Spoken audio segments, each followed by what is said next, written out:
How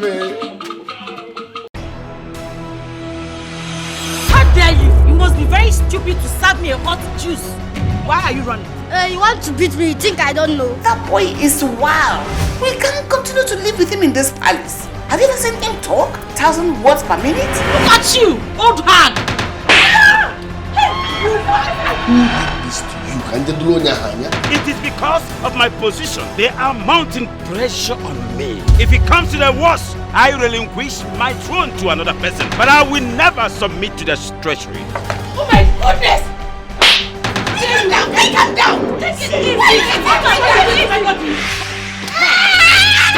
Stop it! Are you mad? We never liked him. I'm sorry. How dare you! You idiot!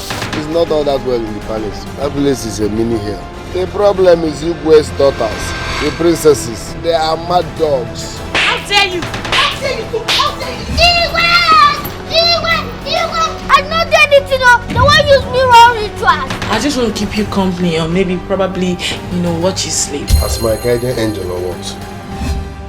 A male cook is a no-no for me. You cannot bring in a complete stranger and impose him on us. I love you and I don't want to lose you to any of my sisters. God's time is the best. Come on, give me food. There, I'm hungry. There is no food. Is it your birthday? No. This is the 11th one. Ngozi will never be alive and leave that boy Benjamin for you. You addressing him as Ben doesn't sound that you are warning him.